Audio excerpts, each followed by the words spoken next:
The teachings of L. Ron Hubbard are taught outside the church. Now they're suddenly saying, I still believe in Hubbard, I still believe in the technology, but I don't want to have anything to do with the Church of Scientology anymore. I'm now an independent. Most people I've met who've heard bad things about Scientology, the moment you say, I'm a Scientologist, their face drops, they look, oh no. The moment you say, but I'm not a member of the Church of Scientology, I'm independent of Scientology, they brighten up again. Exactly. And they're interested. And these aren't just critics of the church. They're not, what the church would refer to as apostates. These are people who are very devout believers who are making enormous sacrifices for their faith.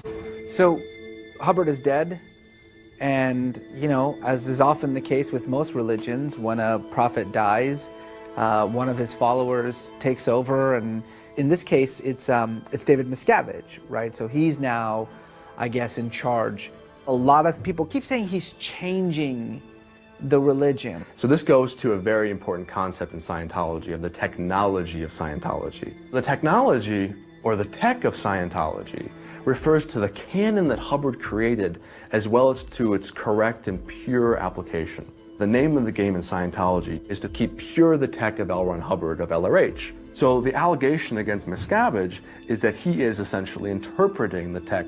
It's a dispute about who gets to say what L. Ron Hubbard really meant. These independent Scientologists believe that they are the true believers, that the church has veered off course, that they are the ones who are remaining true to the original foundations built by L. Ron Hubbard.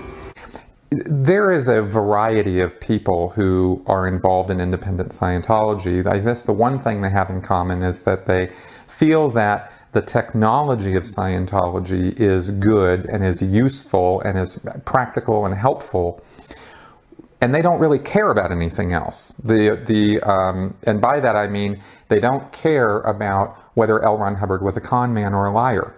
That doesn't matter to them. They're able to slough that off, and because they believe in what he wrote or said, not him. And that's kind of interesting, but I guess it makes a certain degree of sense in that you might have any scientist or mathematician or philosopher, somebody who might be a total scoundrel and hack and horrible person in his personal life, a philanderer, liar, whatever, but then professionally he produces really good work, right? I mean, you could come down on Isaac Newton for his religious beliefs, and yet there is no question that Isaac Newton's work was some of the most genius production ever on this planet from any human being. L. Ron Hubbard was a cad. He was a horrible, horrible person. The man preached about the ideal state of man and how you should act and who would make a good employee and who wouldn't. Who would make a good life partner and who wouldn't. He was giving advice on this within months of having kidnapped his own daughter and held her ransom to his ex-wife, or his then wife, in order to get a divorce from her and make her sign papers that he didn't do anything wrong and he was a perfectly wonderful person, just so she could get her daughter back and get as far away from L. Ron Hubbard as possible. Literally within a couple months of that happening, he was given lectures about the optimum state of mankind and how people should get along with each other. I mean, are you kidding me?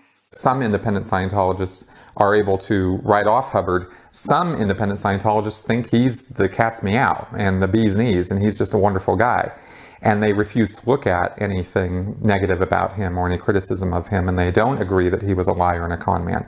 So there is a spectrum within the world of independent Scientology on that. But they also believe that David Miscavige is definitely perverted and ruined organized Scientology and has corrupted L. Ron Hubbard's basic intentions and objectives. So that's a common point of agreement. They're vested in believing that Scientology is still something that is good and true and valuable, and that it helped them, it helps other people. They've always had this idea that they're on the side of right and good, and that if they could just get the bad parts out of the church, everything would be great, and Scientology could maybe somehow have a reformation or somehow carry on with this mission that L. Ron Hubbard said of clearing the planet, which is a pipe dream. It's a total fantasy that he created in his followers and some people who come out of the church hold on to that fantasy because it defines who they are.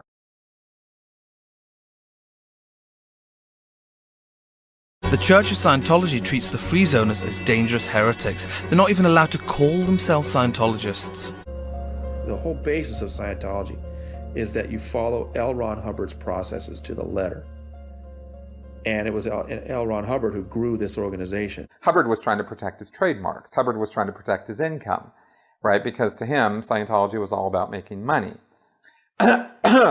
He's not making any money from those guys. So he wanted to do everything he could to invalidate and destroy those groups as quickly as possible, and eventually writing a policy letter called Keeping Scientology Working, which specifically, said that if you're not doing Scientology exactly as I say to do it, you're not doing it right at all, and you're dooming yourself and all of mankind to, an eternity of hell and damnation, right? And he used very strong words for that. So Hubbard really wanted people only doing what he said Scientology was. And that's proven out by history. I mean, Hubbard came after these guys over and over again. So to leave that organization and say you're going to practice Scientology away from it, the church just considers anybody that does that a heretic, or in their word, a squirrel. And Hubbard compared them to going off and gathering nuts. They're just useless activities.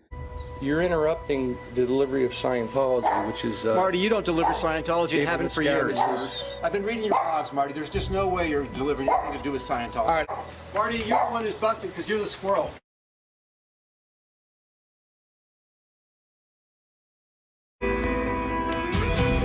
I believe in L. Ron Hubbard. I believe in the truth of what he's done, the sincerity of what he's done. I believe that the technology that L. Ron Hubbard developed, his life's work, is what is important. I believe that it's not really a matter of belief if something works or not. It either works or it doesn't. I believe people should be doing Scientology with fun and gusto. I believe that Scientology in the Free Zone is wonderful. I believe very strongly that to be right, you don't have to make others wrong. I believe, no, in fact, I am certain of the technology developed by L. Ron Hubbard is a benefit to mankind.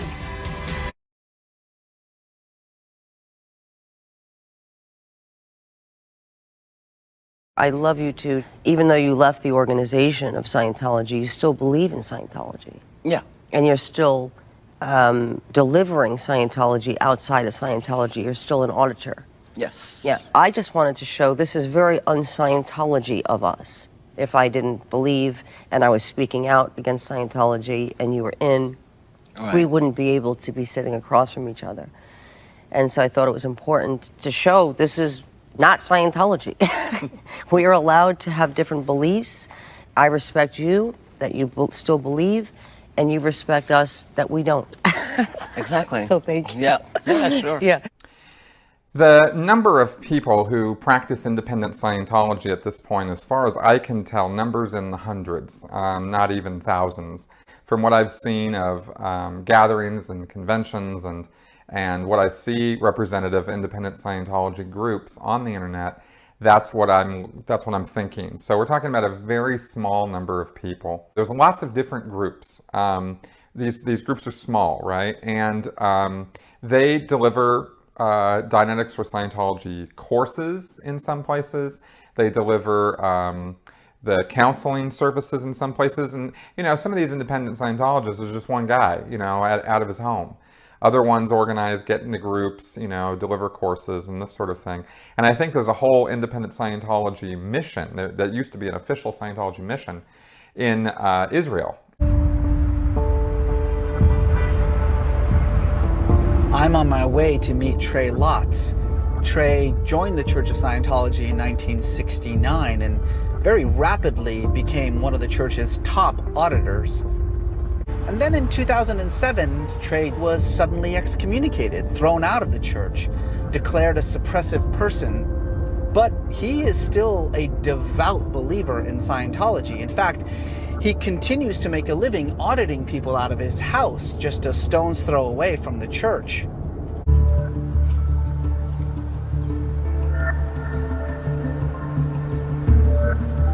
How exactly did you come into confrontation with the church? The whole environment became a lot more controlled and restrictive. I think it was just part of a general trend of, cracking down on independent people and getting rid of old-timers. Did they actually ever charge you with anything? They said I was making stuff up, which I didn't think was true. I had references for everything I did. I think it was mostly just they wanted to run control on everybody. Right. So you just left? Well, I got kicked out, and then once I looked around and realized it was, nicer out here, I decided to stay. Right. Now, the people that you were auditing in the church, when they found out that you had been excommunicated, they basically thought, I'd rather stay with Trey than find somebody else? Yeah. And then you just kept going? Yeah, no problem. Like 2 years ago, I did more hours than I'd ever done in 43 years. Huh. Yeah. So, did you ever get a chance to meet Hubbard? Yeah, I was on the Apollo, which was the original flagship, and I walked out on this catwalk. And around the corner comes Hubbard and his 2 aides, He put his attention on me, and he said, hi. In that instant, it's like I was looking into outer space. And I looked into the eyes of many people. I mean, 4,000 or 5,000 hours of auditing by that time. He just had a vast space, and it was very clean. There was a lot of life in it. There was a lot of vitality in it. Since Hubbard passed, there was a big cultural change in the church. So it's become less kind, less flexible. Seems like you've got a lot of emotion involved with the state of the church. Are you confident about the future of Scientology? Not the church, the religion. Oh, absolutely. There will be people wanting to get trained outside the church and really doing a good job, and doing a job that really helps people and apply it the way it's designed to be applied, The tech will survive. Hi. Hello. Randy? Yeah, hi. Reza. Nice to meet you. Randy and Tim were once 2 of the church's best trainers of auditors. The Church of Scientology claims to be the only institution authorized to train auditors. After Randy and Tim were excommunicated and declared SBs, they decided to continue to train people to be auditors, but on their own, outside of the church. Before I left the church, I was actually working undercover for the intelligence arm of the church. You were a church spy? I was. I was recruited to pose as a disgruntled Scientologist and infiltrate a meeting of independent Scientologists. I was sent there to take names. All of a sudden, I turned around in the auditorium and Trey Lotz was sitting in the front. I had known Trey Lotz for 30 years as one of the top auditors in the LA area. I later reported back to my handler and I said, do you know that Trey Lotz is with these guys? And they said, oh yeah, he's really a bad guy. He's a suppressive person. He's been declared, blah, blah, blah. Well, this is what started waking me up. I better check this out because it doesn't make sense. Do you feel as though that the church was taken away from you? Oh yes, it was taken away from me, but Trey encouraged me after I left the church. He said, hey Randy, why don't you just start auditing again and training? Anyone can just leave the church if they want to. Yes, certainly you can. You can. But what if you have a daughter or son who's on staff? My daughter disconnected from me. She disconnected from him when he left. Yeah, doesn't call me, won't talk to me. Have you tried to reach out to her? Sure, it's just, it's a wasted effort. When you say you got declared, boy, that's it, boy, the axe has fallen. Right. Yeah. Did you introduce her to Scientology? Yeah, sure. I've been a Scientologist since before she was born. Before she was born. Yeah. Right. Yeah. So she sort of grew up with it, Did you know that was going to happen? Oh yeah. Can I ask you why you felt it was, considering the consequences, so important for you to say your piece? All I can say is really it's a point of integrity. I couldn't be in the organization and see the things that I saw going on and not know that there was something wrong. what's more important, you know, that or some personal pain and discomfort and familial, you know, rejection or something, you know. And I chose the religious aspects of it as being more important.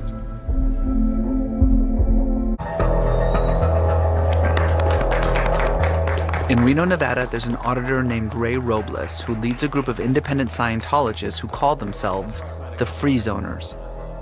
Many of them have moved to Reno to be closer to Ray. I joined the church 1969. When I got in, I was a college student, didn't have very much money.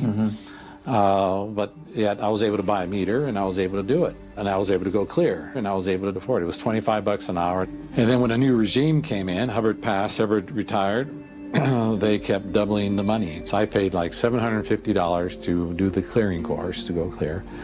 Now it costs like, I don't know, $6,000, $7,000 or something like that. And is that around the time that you decided to leave? Yeah. Well, a lot of people left in '83. I didn't leave till 1990.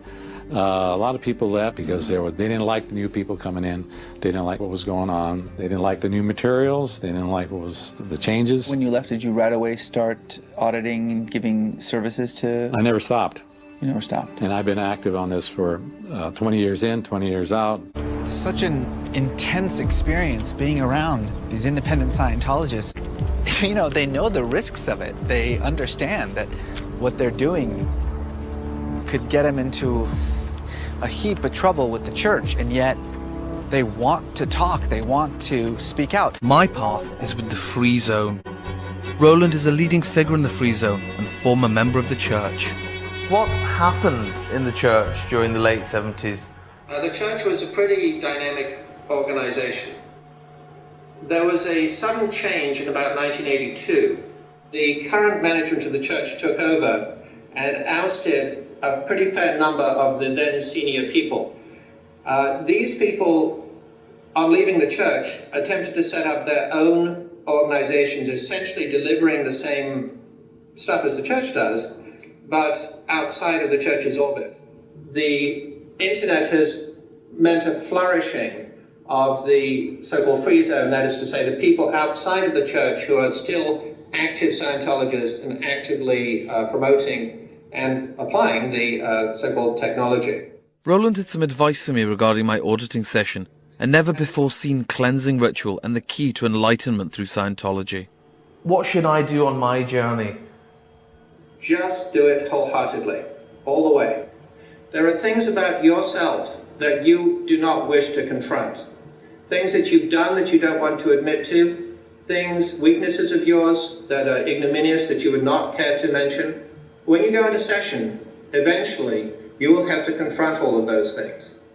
Hard to do, there are many layers of it, it takes a while to do.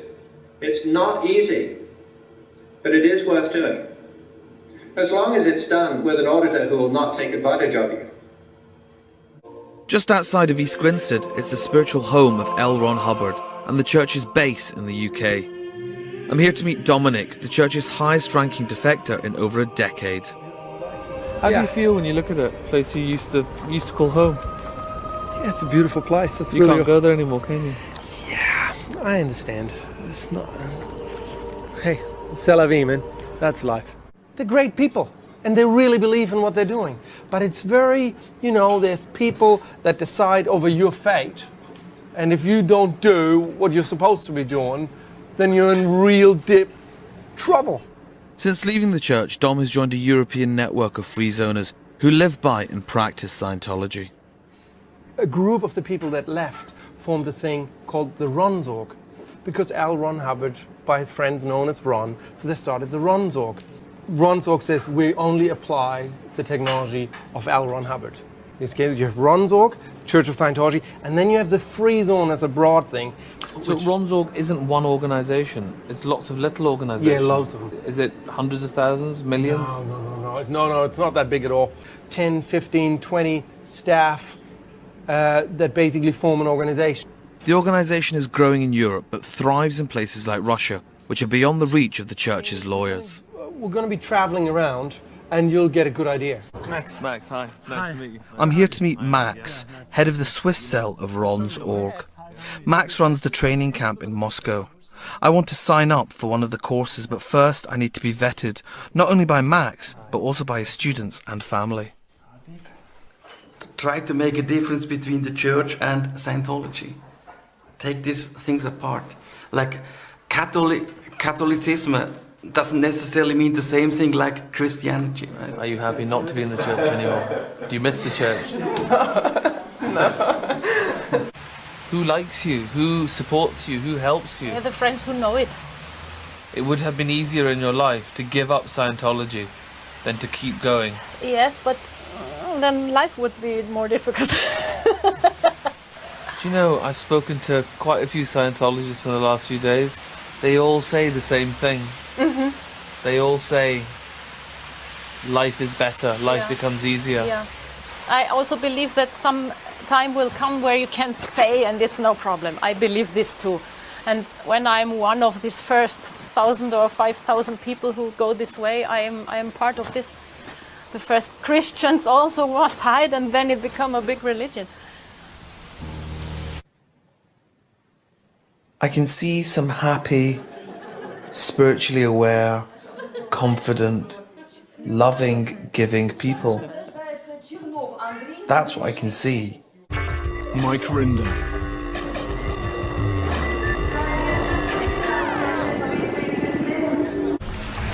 He's out of the church, but still believes in Scientology and its founder, L. Ron Hubbard. I fervently believe the principles of Scientology are indisputably religious. A religion consists of a community of believers who join together in pursuing this ultimate reality.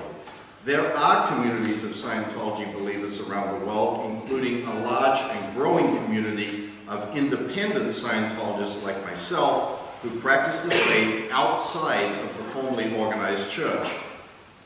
Scientology has a fundamental principle that one of the 8 parts of existence is God, or the infinite, though there is no dogma as to the form of God.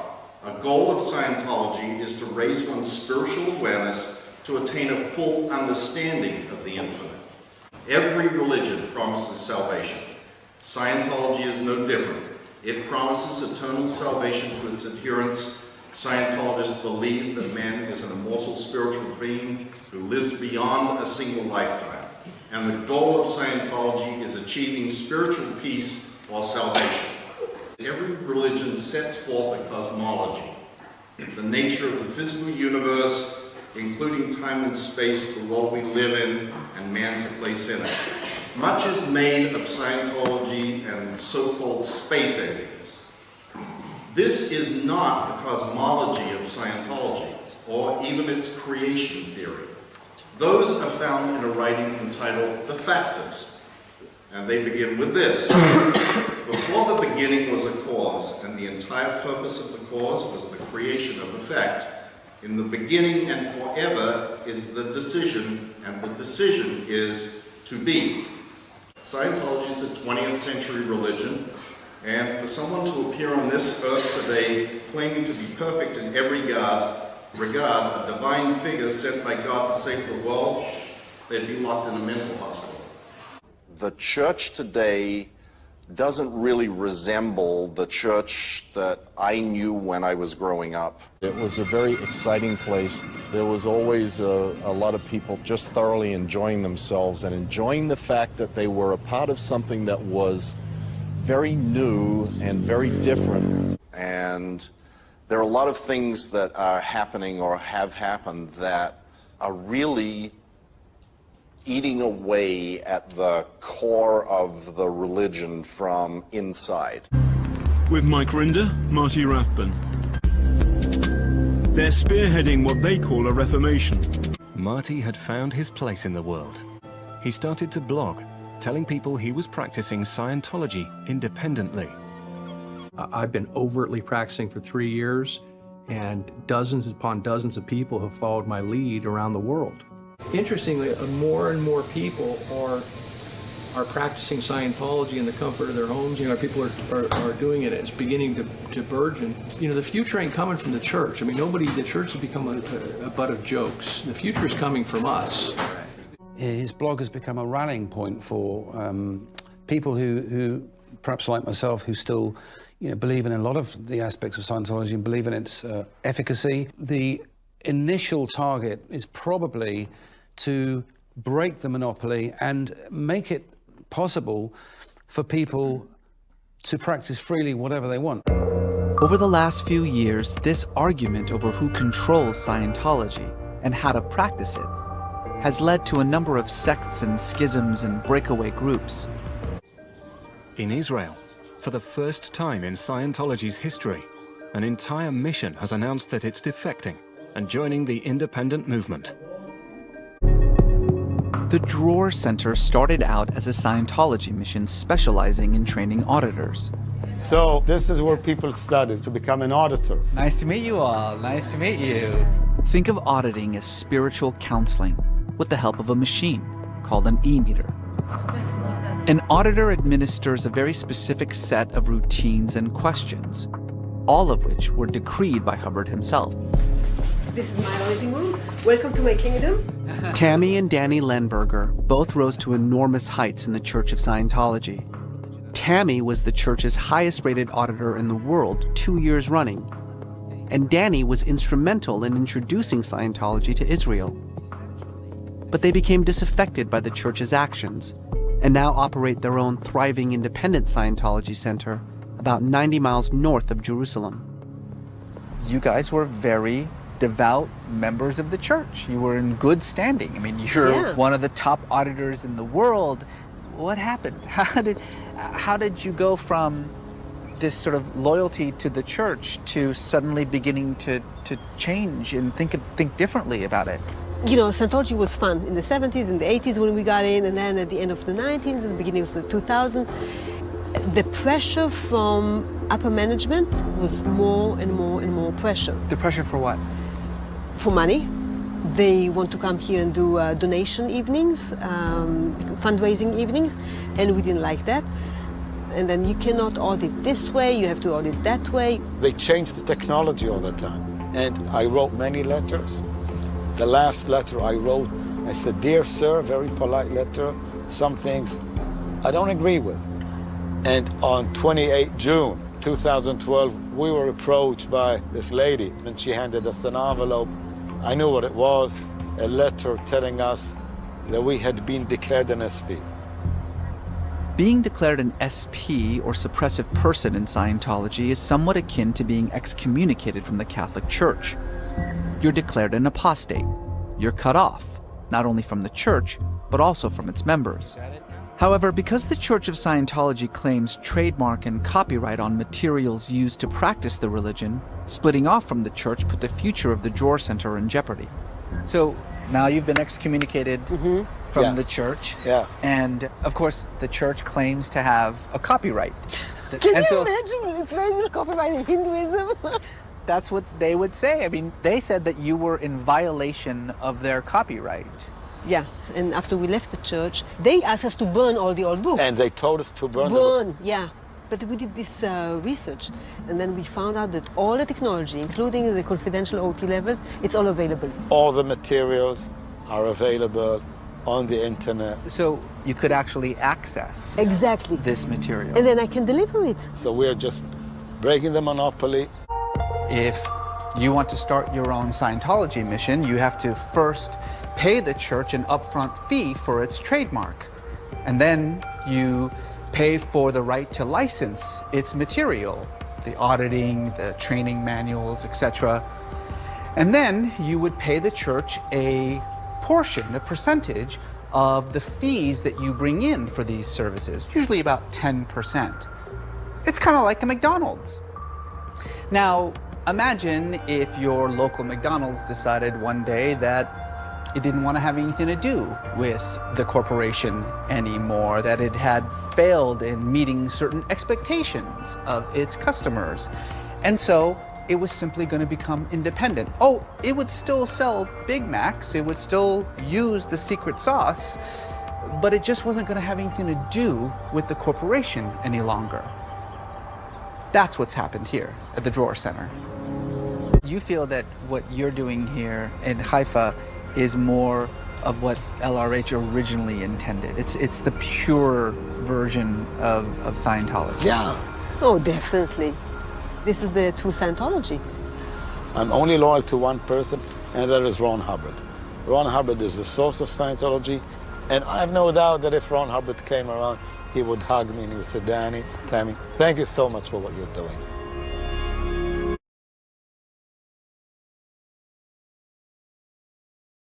In the beginning, I was thinking it's a philosophy. Sometimes I was really thinking it's some kind of psychology. I had a hard time to understand why is this called a religion. Also for me, it's philosophy, and sure, this spiritual factor, you know, this thing that you can improve yourself with it. You find answers. You find answers we have in life. We find knowingness, and then we don't need to believe. You can use it because there is a wisdom and it's a truth in it. You cannot control people without truth or without making them believe it is the truth. I don't have to go and pray, I don't have to not eat this or eat that, I don't have to cut my hair or not cut my hair, I don't have to do anything different in my life at all, apart from the fact I have someone come to my house or come here and I do audition. That's the only and my life is getting better and better and better by the week every time I do it. I mean, Scientology means knowing how to know. But if they realize that there is so much in Scientology which is true and strong and frees people and frees souls, then I think people will follow, and the independent field will grow and can become a great movement, together with other great movements. I'm curious, have you had past life experiences? Oh yeah, sure. My first auditing session, you know, it was like I had my eyes closed, and then I kind of froze, you know, and he said, "Well, what's that?" I said, "Well, that's the car I was killed in." And it felt absolutely real. I can still feel it. And how many have you had since then? Several lifetimes. A pretty good grasp of the 1800s, you know, all the way back to the 1700s, and then earlier lifetimes, things like that. When you pass from this lifetime, what happens then? I mean, your Thetan has accumulated all of this knowledge. Are you reborn a Scientologist? You're reborn as yourself. And one of the goals of auditing is giving a person more control over what happens to him after he leaves the body, before he gets his new body. So you will remain conscious. Do you believe in God? Not in the sense that there is a power outside me, a higher power outside me. No, I don't believe. Do you believe in God? Yes, but I have a special definition. I was always asking who is God, what is God, and when I started in Scientology, I found a definition in an old big dictionary. It means a spiritual being, an extraterrestrial spiritual being. And I said, yeah, that is okay for me. It's more understanding and knowing rather than belief in something. But do you believe in God? No.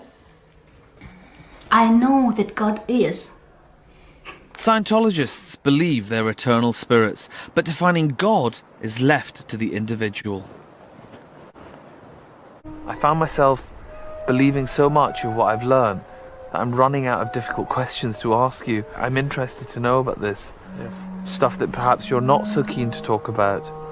If I can be blunt with you, there is talk about sort of spaceships and aliens and all this sort of thing associated with LRH. LRH sometimes speaks about aliens. He speaks about that there has been races around, that things were going on, and there have been techniques we don't know here on planet Earth. He certainly speaks about that. Max tactfully avoided the question, and with good reason. The ET issue in Scientology is essentially the Genesis chapter of its scriptures and is considered sacred. Independent Scientologists are very independent thinkers when it comes to Scientology. And by that I mean that they pick and choose and cherry pick the parts that they want, the parts they agree with, and they reject the rest.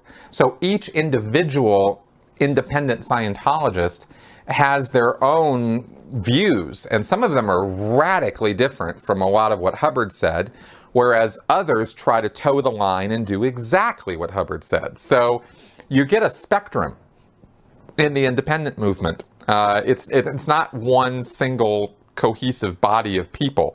It's a bunch of individuals scattered all over the world doing what they think is Scientology. Anything goes.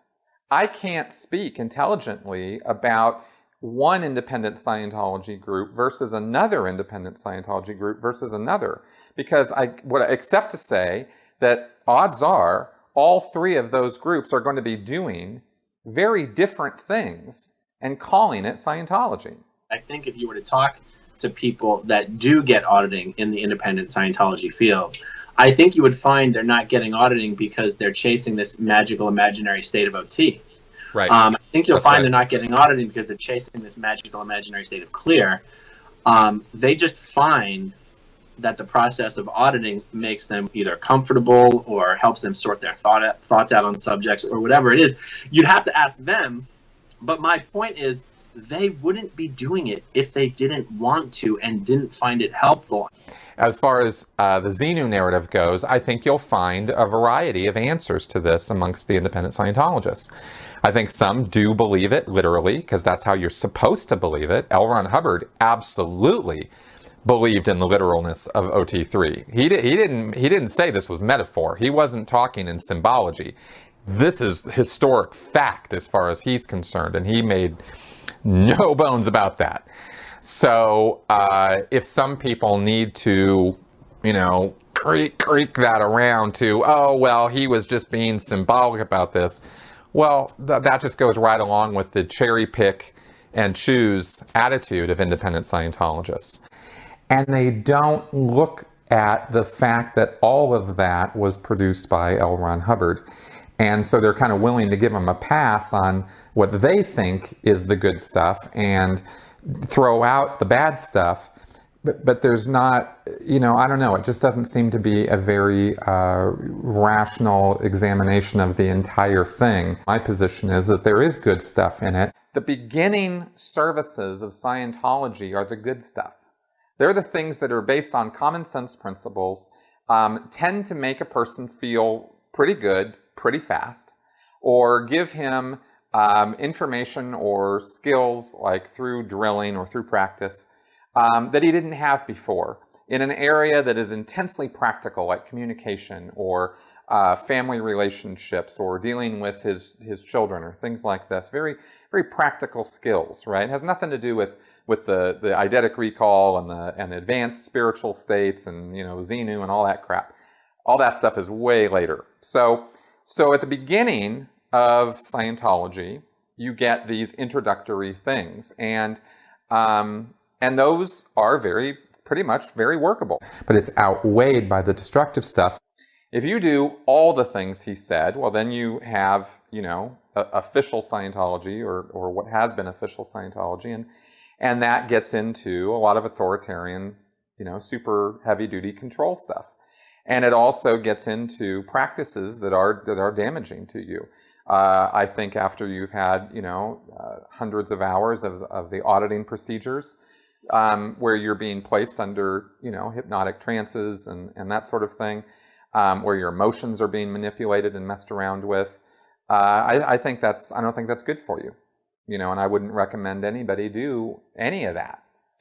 Scientology techniques and practices have mental manipulation and I guess you could say mind control techniques built into them. There are psychologically and emotionally damaging things that go on when you practice intensive Scientology. It's mainly a destructive system. It's meant to be an authoritarian control system. That's when you look at the structure and framework of organized Scientology or the Church of Scientology, that's what it is. You have the ethics trappings and framework. You have the Office of Special Affairs, which is its whole legal division and investigative division and this sort of thing. You have the entirety of the Sea Organization. So independent Scientology often does away with these things, or does away with them to one degree or another. When people leave Scientology and leave that authoritarian system behind, they do tend to have fairly immediately a recognition that they were under a totalitarian, authoritarian type system, that Scientology is a very high control group, and they don't want to be part of something like that again, and they're very gun shy of going anywhere near somebody who might be proposing, or looking like they're trying to run such a system on them, right? So that's a lesson I think a lot of people coming out of Scientology have learned, and so they tend to be, watchful for that kind of nonsense going on. Everyone you find outside of the church who continues to use Scientology left Scientology because they don't agree with people being forcibly disconnected from their families. They don't agree with people being put into extremely painful financial situations. They don't agree with people who have a different opinion being attacked, being harassed, and being hounded. It's a contradiction of terms, really, to say, okay, we're going to bring you to an understanding of yourself and spiritual enlightenment, and we're going to control every single aspect of how that is accomplished.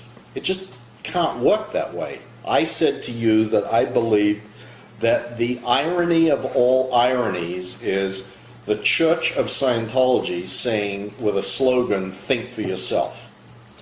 Because if there's one thing that the Church of Scientology is not about, it's people thinking for themselves. You've got to think the way that you are told to think. You don't have the opportunity to think the way you want to think or think is the right way to think. You only can think the way they tell you to. Well, really, a practicing Scientologist, an independent Scientologist, is simply trying to practice those things that they find in Scientology that are helpful to them without being crushed for money, being told that they have to do something tomorrow, that you have to think this way, that you have to act this way, that you are under some enormous restraints and strictures about how you go about doing it. And so they tend to reject the more authoritarian and organizational aspects of it, right? Like the heavy ethics and, that sort of thing. Or they'll use it in a lighter, fluffier way, like security checking. It feels good, or confessionals, right? Security checks is when somebody puts you on the e-meter and asks you questions and you confess your sins. And, there is a certain degree of good feeling that comes from, taking responsibility for bad things that you've done and confessing those and feeling like you got something off your chest finally, that you weren't willing to tell anybody. Sure, of course that feels great. And if you're going to take Scientology and you're going to take Hubbard's word for what Scientology is, then you have to take the whole thing. Scientology is a cohesive whole. It is a body of work that was written and developed by L. Ron Hubbard, and he made it very clear. He wrote it right into the DNA of the materials that it's all or nothing, and it's Hubbard's way or the highway. Hubbard himself would have railed against and tried to destroy any of these independent Scientologists, a fact that they seem very willing and eager almost to forget. I am going to handle the misconceptions about the philosophy of Scientology and LRH. LRH would be turning in his grave, I know that. And rolled over, he got really pissed at people doing that when he was alive. And he ordered that those people be destroyed and ruined utterly and fair gamed, out of existence. So I don't really get the loyalty. What would you suggest I do next? You want to find out what Scientology is all about. You should read a book, take a course. Good beginning course would be like HQS, which stands for Hubbard Qualified Scientologist course. Do one of those. Read the Dianetics book. Read like Fundamentals of Thought or something like that. Okay, I've got to just spin back here for a minute. Okay, Scientology expresses this briefly. The cycle of action is an apparency as follows: create, then survive, then destroy. Yeah. Okay? L. Ron describes it as the actual cycle of action is as follows: create, create, create, create, create, counter-create, no creation, nothingness.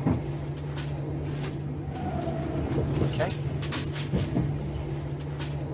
Discuss. It's not that much. I mean,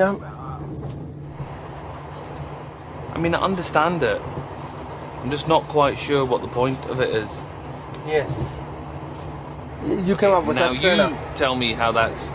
I'm interested in your definition of the actual cycle of action in that. No, that's not how it works, though. Okay. I mean, I think maybe I should just read some more and maybe things start slotting into place. I think so. I think... It's only chapter 2. How about making a meal? Is that create? Yeah, sure. Yeah, no, that's good. It's not a bad example. Okay, meal. Right, so Making a explain meal. that to me. Right, Okay. making the meal is creating it. Good. Eating it is surviving. And when it's all gone, you're destroyed. You've destroyed the food.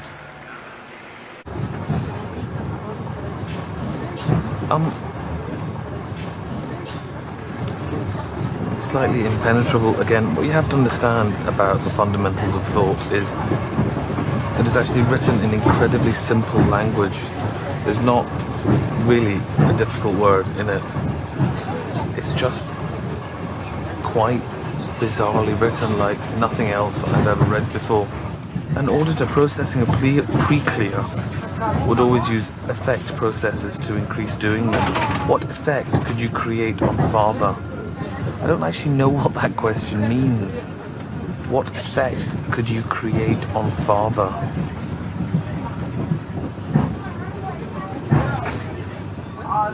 I mean, I understand all the individual words. I understand the nouns, the verbs, and the prepositions. I just don't understand what the sentence means. When you start your course, you'll learn how to be a student in the beginning of the course. Now, right now, when you study this book, I think the only introduction on how to study is probably this important note in the beginning, which says, always get any word or phrase you do not fully understand defined. There isn't a word in that book I don't understand. No, I Test me. Open it, any page. Got it. Open it, any page, test me. I'm fucking there, man. No, that's not what I'm saying. I'm totally tracking with you on that. What I'm saying is, this is the only data that you have gotten on how to study. There is so much more data on how to study. Is it better that I don't read this book now? No, you're doing great. It's really not a problem because you're throwing it up. We're sorting it out. I'm quite happy the way we're going, and it's just really good. I mean, anyone can study a book, and if you get 1/5 or 1/10 that you go in the end of having finished that book going, oh, I see that. Oh, yeah. You know, hey, that's 1/10 better than not getting 1/10, isn't it? That's simple maths, yeah. Yeah. I'm not struggling with that at all. Yeah, well, it's true, isn't it? You know, if you enjoyed always that. Better. He writes stuff like, you know, it's the truth, pursue the truth. You know, my system, he says, is not the best system, but it's a workable system. And he also says, you have to find your own truth. And it's exactly what Dominic was doing on the train. Not telling me his truth. Find your own truth. There's training and there's auditing. So with training, there's a bunch of things you'll do to understand life and the mind better. You'll read a lot of books, work with clay demonstrations, or use something called a demo kit where you'll use items from around the office or home to represent an idea you're trying to show. You'll also do drills with the person training you, and you'll write essays too. These things help in many ways, such as confidence, stability, and patience.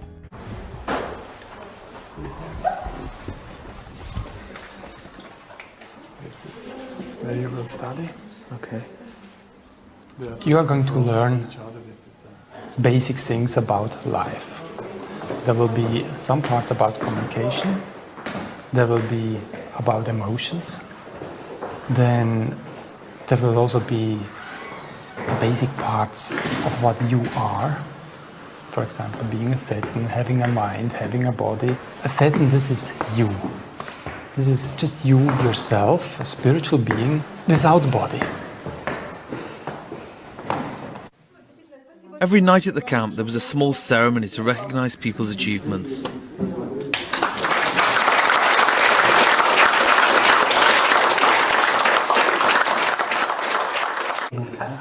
I've got loads to do. Every course, and there are over 30, is divided into tiers. Each tier is subdivided into reading and practicals, and I have to pass every one before moving on. Excellent. Thank you very much.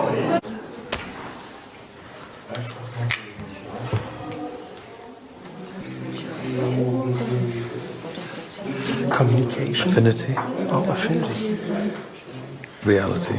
Communication. Let me look for myself. Oh, sorry. No, it's quite okay. It's Sorry. quite okay.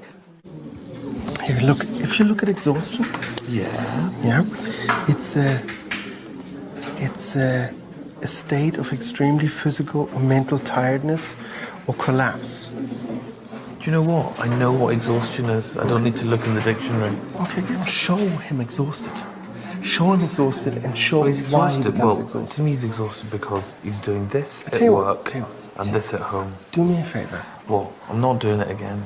Put something there that shows that this is what you... But look, it's exactly the same. I don't need to show it if it's there. See, I don't even see he's exhausted.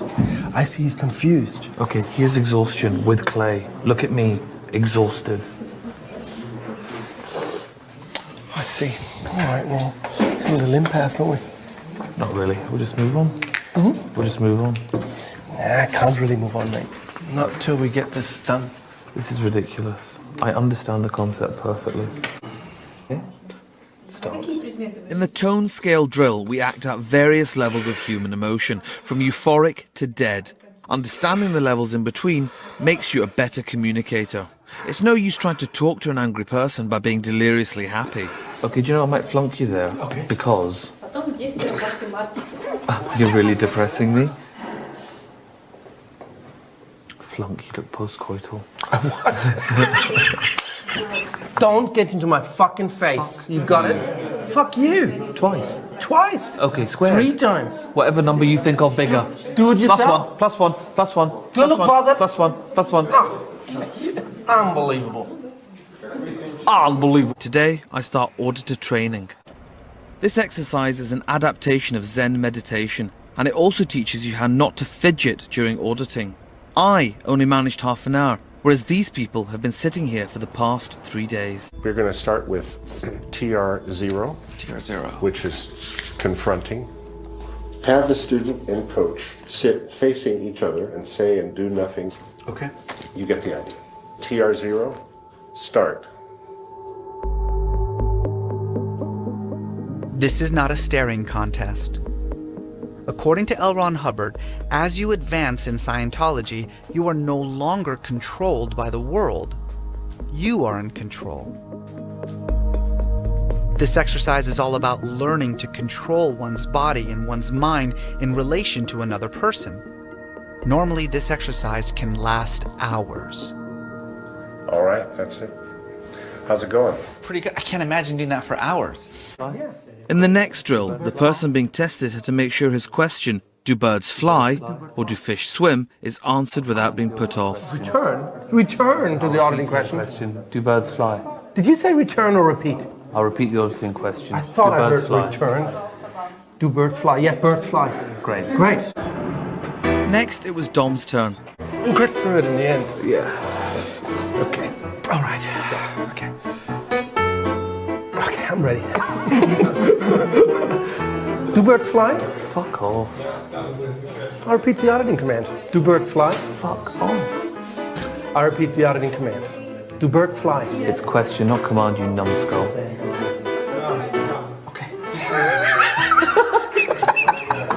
I got it. Do fish swim? Thank you. Do fish swim? Thank you. Do fish swim? I didn't say yes. Flunk. Okay. I've already given you an answer. Why do you need to keep asking me the question? It's just the way the process works, mate. I'm not your mate, okay? No props. I'll repeat the auditing question. Do birds fly? I don't know. Do they fly or do we move? Do you know what I mean? They could just be still in the air and we're moving underneath them. Do birds fly? What's flying? That's the question. Good question. Let's look it up in the dictionary. What? Here, flying. Does it clarify for you? Great, great. I'll repeat the auditing question. Do birds fly? What's a dictionary? Good question. Is dictionary in the dictionary? I think it is. And what's another word for thesaurus? You know what? What? I'll repeat the auditing question. Do birds fish?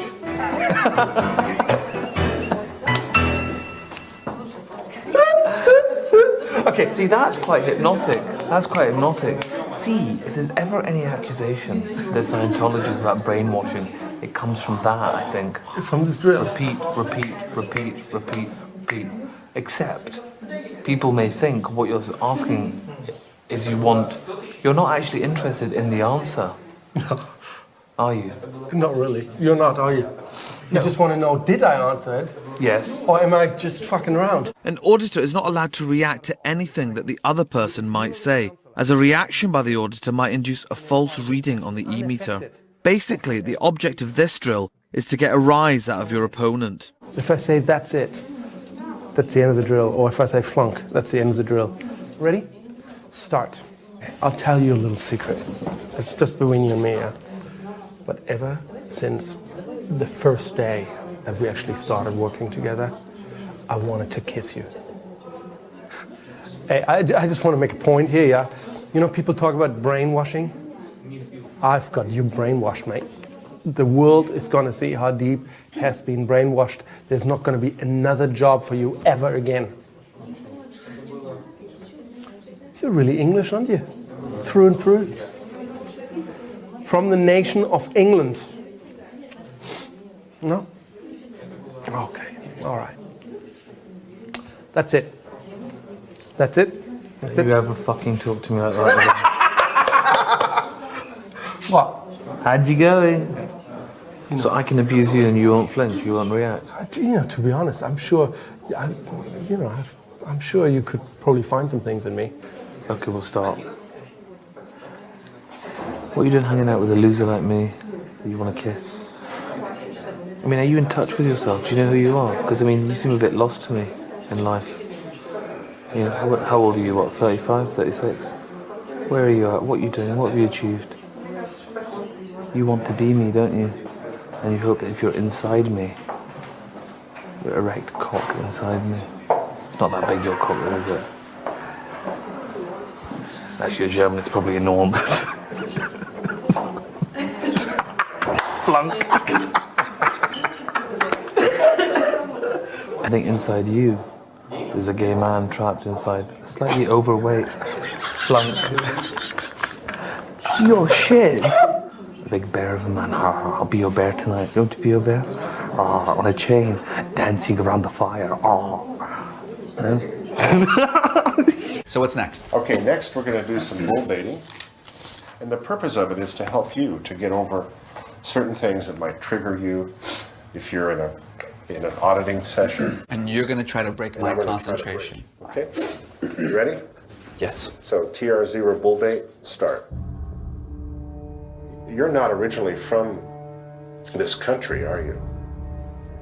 What boat did you come over on?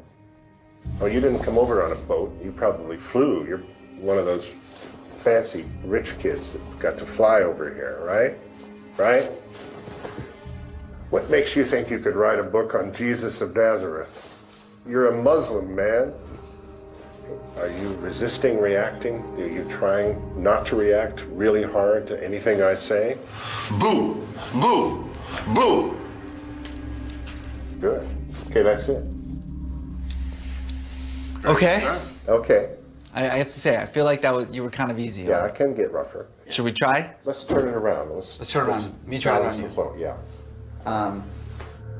Well, I'm feeling a little awkward. Oh, okay. Because I don't, I don't want to say anything mean. I don't want to. Well, go ahead and say something man. mean. It's okay. Pull out all the stops. Yeah. Pull out all the stops. Oh yeah, all the stops. Yeah. Say anything you want, insulting, whatever. Totally fine. I can take it. You sure? Yeah. Yeah. TR0 bull bait, start. Hey, Randy. Does the church know where you live? You're a heretic. You think LRH is proud of you? It's not proud of you. He thinks you're a bastard. If he were here, he'd probably smack you in the face. But this whole religion thing. Look, I mean, it's a science fiction, man. It's not even a religion. It's not even a religion. It's just a cult. You believe in Xenu? Is that right? You know, everyone makes fun of you, right? Everyone's making fun of you about that, right? Xenu horse. Okay, end training. I feel so bad. I want to hug you. I didn't mean any of that. I know. I didn't mean any of that. I know.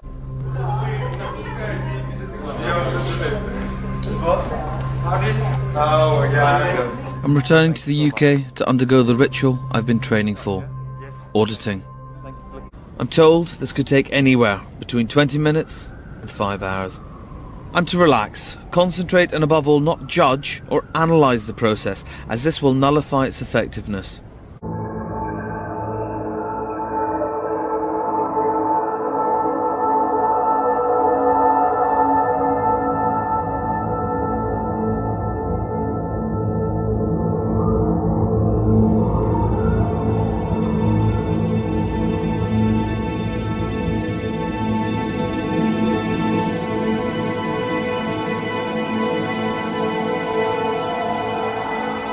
Thank you. Now, when I tell you to squeeze the cans, give me like a gradual increase of pressure until the light squeeze is achieved, and then relax it.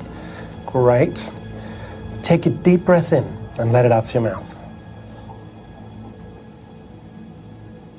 Okay, you're not tired, yeah? No. No. Is there any reason not to start session? No. Good. This is the session. All right. What is the definition of the word time? The past.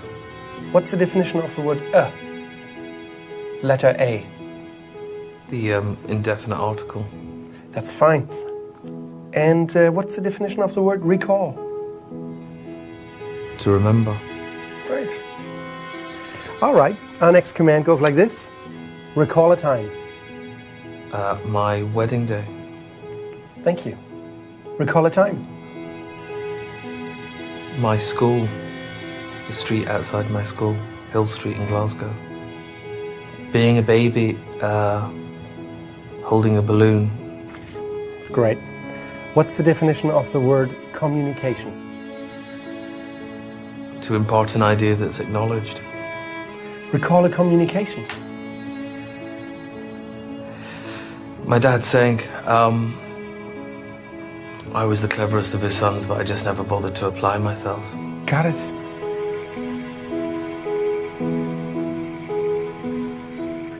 What does confront mean? To face head on. And the word to? T-O? Towards, facing.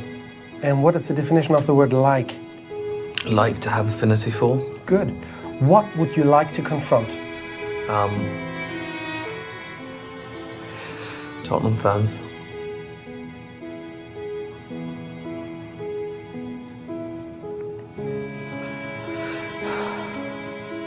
What would you like to confront? I'd like to confront the dysfunctionality I have with my elder brother. Good. I want to do something with you. Okay. I want to take up that sadness on your brother. Okay? I just want to assess it and check it out with you. All right, let me just do this here. Was that a break in affinity, reality, communication, understanding? All right, I have it as a break in communication. I'd like to be a better brother. Maybe this low-level dysfunctionality. Because when we look at each other, we know, I think we know, exactly what's going on. And he knows he can never say anything about it.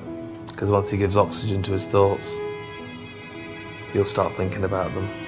While thoughts are merely in your head, you can hide them in dark corners. The minute you hear your voice say them, it gives them a credibility and a weight, a mass. So, you know, we'll bumble along. Got it. How's it seem now? Better.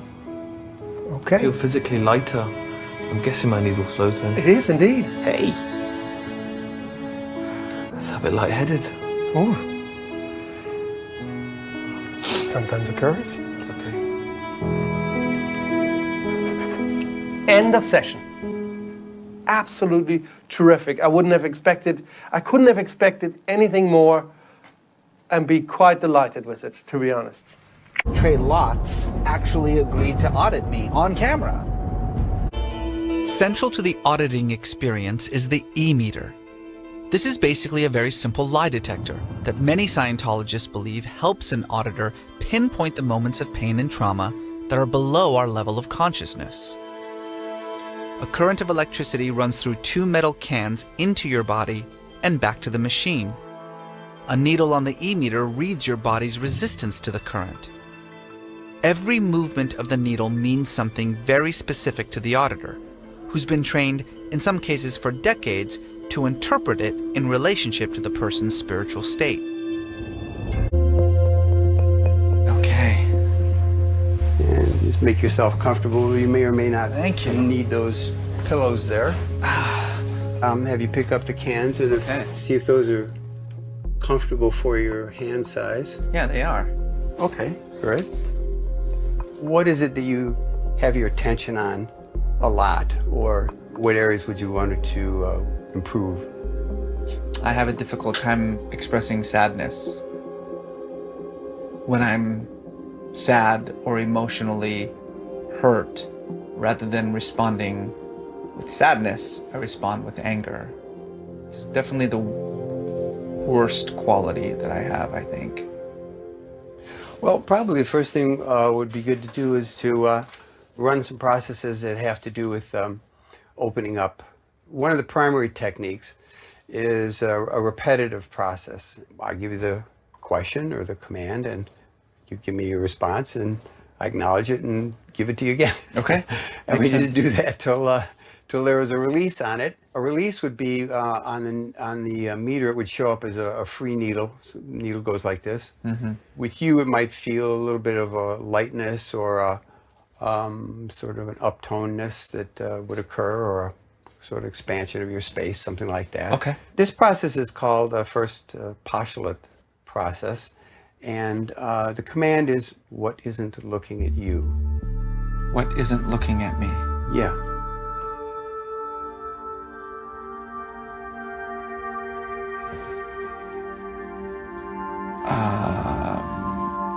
My dad? My dad's not looking at me? Okay, good. All right. What isn't looking at you? My family. Good. All right. What isn't looking at you? Everybody who's not in this room. What isn't looking at you? I guess the world. Needle released on that. How you doing on that one? Good, yeah. Some of the questions, I describe them as koans. Koans are these sort of Buddhist riddles, like what is the sound of one hand clapping? A koan is a question without an answer. The fact that it doesn't have an answer forces you to dig deep, and whatever you come up with is what's important. There's something called certainty processing. We'll do some of those. So get the idea there's something wrong with my emotions. Yeah, I have that idea. Good. Get the idea there isn't anything wrong with my emotions. Get the idea there is something wrong with my emotions. Get the idea there isn't anything wrong with my emotions. Felt like we were just kind of zeroing in on a feeling over and over and over and over again, until it just didn't really have any potency. Get the idea there's something wrong with my mind. Get the idea there's nothing wrong with my mind. Get the idea it's safe here. Get the idea it's not safe here. Get the idea there's something wrong with me. Get the idea there isn't anything wrong with me. Get the idea there is something wrong with my emotions. Get the idea there isn't anything wrong with my emotions. Get the idea there is something wrong with my emotions. Get the idea there's something wrong with my emotions. There were a few times when it was going on and on and on, and so I would try. I was like trying to get the floating, you know, and I couldn't do it. All right, get the idea there isn't anything wrong with my emotions. And then I would sort of give up trying and forget about it, and then slowly it would just kind of happen. Good. Needles floating on that. I kept seeing myself turn into the Incredible Hulk.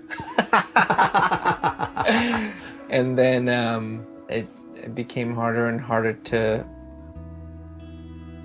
maintain that image. Well, you've released certain things, and that means that there's some potential for expansion or a new pattern, or, you know, so you just be there with it and, you know, let it unfold. It's not like I came in here feeling bad about anything in particular, but I feel a little more uptone, as they would say. I feel uptone. Yeah, I feel better. My hands are a little bit tingly. So the best way to know if something is working is to not generalize. Pick a subject to work on and find a way to measure some way that the course applies to your life, and use statistics. You will have irrefutable proof for yourself as you go along with your auditing and courses on what's working or not. The only way Scientology can work is if you apply it to your life. Never forget that. It doesn't matter what situations you're trying to work on. Measure your success and you'll have proof that Scientology is working. Some people notice the change, and those who don't end up saying nothing worked. One could also argue that's absurd that they didn't notice, but it's the little things. Bit by bit, Scientology improves a being. Everything I've ever seen, it doesn't have any proof of being any more efficacious or beneficial to somebody than a placebo or sugar pills and that sort of thing. And that applies, as far as I'm concerned, to independent Scientology, right? You know, doing some of the training routines or the communication drills or even some of the auditing procedures for short periods of time, you know, is really no big, and that's not going to like damage you permanently or something like that. You want to go have a Dianetics session, or you know, do some regression therapy with Dianetics or some light hypnosis or something with it. Go right ahead. I mean, you know, who am I to stop you, right? But don't pretend that you're on the road to a new state of spiritual and mental awareness and ability, because you're not. Those things don't exist. You know, there are no real operating thetans. There is no clear, as Hubbard describes it in Dianetics, the Modern Science of Mental Health, or in any other issue he wrote later on. You know, this idea of a being who no longer has his own reactive mind. What is that even supposed to mean? It's wholly subjective, right? And up to the individual to decide whether he's achieved that state or not. And you know, as far as that state is described in Dianetics, there's much more formal you know, abilities and signs that a person has achieved to this state of clear. For example, eidetic recall, right? In full 3 dimensions, you know, everything that's ever happened to the person. I haven't met one person that achieved that. Or, you know, free from all psychosomatic illnesses. In other words, they don't get sick, ever.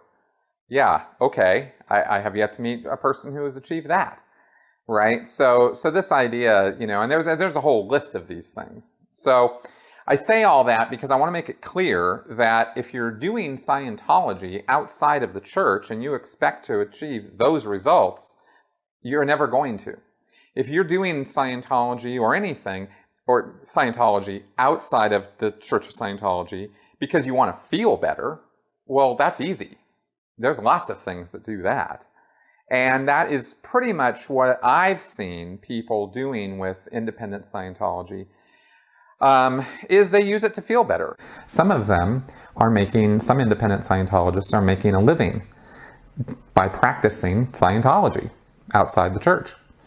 And it's very, I think it was, I don't know, Upton Sinclair or Sinclair Lewis, I don't know, one of these Sinclair guys who has some quote about how, you know, you're not going to get very far trying to get a person whose livelihood depends on something to examine it critically.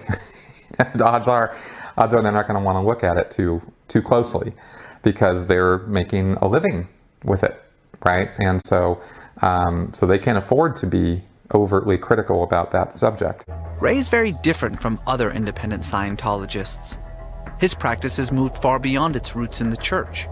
He's taking it further. He's innovating. As a result, his version of Scientology is evolving. It's becoming something new.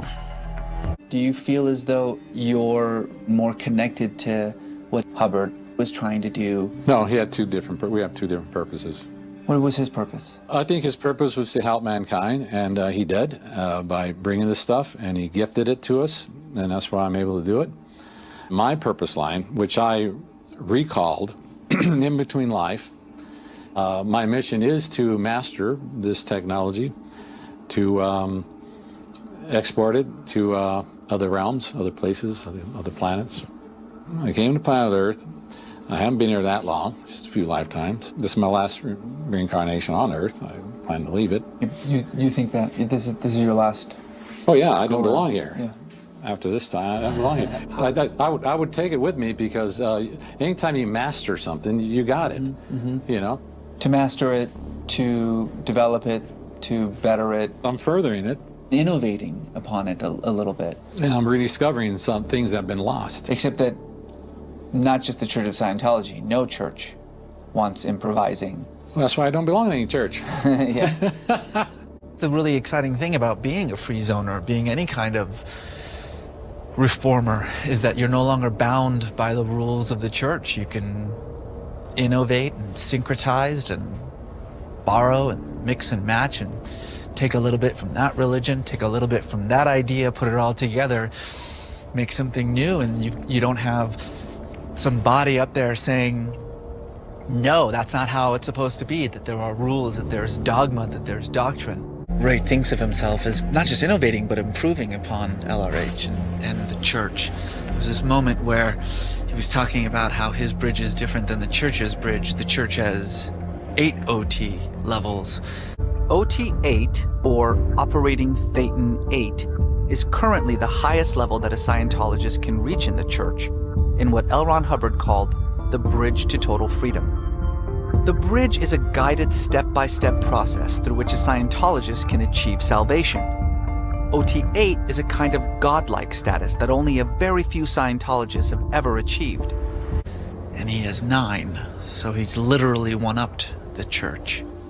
So you first get through the bridge, and then you can do the sort of the higher, perhaps more manifesting, telepathic, all these powerful things that sorcerers do or whatever have done. So in a sense, it's like you feel as though you're unearthing this stuff that was there. There's this thing Hubbard called Milestone 1. He says, when you reach Milestone 1, you will be free from Scientology and from me. I'm at Milestone 3. I hear that kind of talk a lot from mystics who will say, for those of us who have broken free, we abide by a different set of rules. Do you sometimes think about it that way? I am that way. Definitely. Transcended. Ray has agreed to give me a brief auditing session, his own take on a high-level Scientology process that's rarely performed. And this is called Superpower Rundown Series. Yeah. These techniques are not, that I'm going to give you, are not used anywhere. But even in the church? No. And after we do it, you'll see why. Okay, you pick up the cans there. So I want you to assume the viewpoint that you personally have no limits. I can do that. Very good. Very good. How's that feel? I feel like, okay, I've got a viewpoint. Once you close your eyes on these, get the idea of mankind assuming the viewpoint of no limits. Now get the idea of you causing all mankind to assume the viewpoint of no limits. You caused it. Now get the idea of whatever you think God is or the divine, assuming a viewpoint of no limits. Get the idea of you causing the divine spirit of us all, or God, whatever you think that is, that you causing that to have no limits. Take a deep breath, let it out. In obsession. How's that feel? Energizing. Yeah.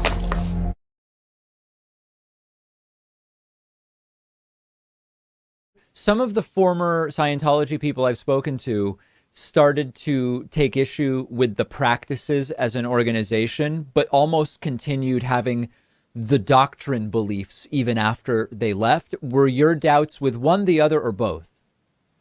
with primarily one, the organization and David Miscavige. Interesting. So your initial problem was not you didn't believe that aliens previously were here, or you weren't doubting that, you were doubting the organization. Correct. Wow. It takes, and I obviously have spoken to a lot of former Scientologists and a lot of former Sea Org members. It's sort of like a stage of peeling the onion, of unburdening yourself of ideas that have been sort of built into your DNA almost, particularly if you're raised that way. And the easiest ones are the ones that have a very physical manifestation. Like being beaten up by David Miscavige is something that's a very, tangible here and now thing. The ideas of that Dianetics and Hubbard's book Dianetics is a load of bunk takes a lot longer to get sort of shed because it's not so tangible. That makes a lot of sense. And I mean, when you, it seems as though it takes, in a sense, more, although in a physical sense, the decision to leave or try to leave seems like the piece that's most difficult. It seems that maybe the beliefs that have been ingrained in you your entire life are really the most difficult, although in a different way. Yeah, you're absolutely right, David. And I don't think that there is anybody that you will ever talk to who is a former Scientologist that will tell you anything different than that. Mm. And that point of realizing that Miscavige is really screwing things up, and that Scientology is really not, that organized Scientology is not what it should be, and leaving organized Scientology behind, I mean, that's a good thing. And it does tend to be a step in an evolutionary process of recovery from Scientology overall. And I do know people who were involved in independent Scientology or practicing independent Scientology or going out and getting auditing, from independent Scientologists, and then came to the realization that, yeah, no, it's actually bullshit, and no, I don't need to be doing any part of this, and they flush it out of their life entirely. One of the problems with Scientology is that it becomes so religious, okay? You no longer have a life, so there's nothing to improve. That fanaticism leads to all other evils. I think I recognize how Scientology at the upper levels does that to people. Everything positive that happens to you, you get validated by attributing it to what you learned from Hubbard. And everything negative that happens to you, you're counseled that it's your lack of application of what you did learn. And then it really becomes mind control by definition.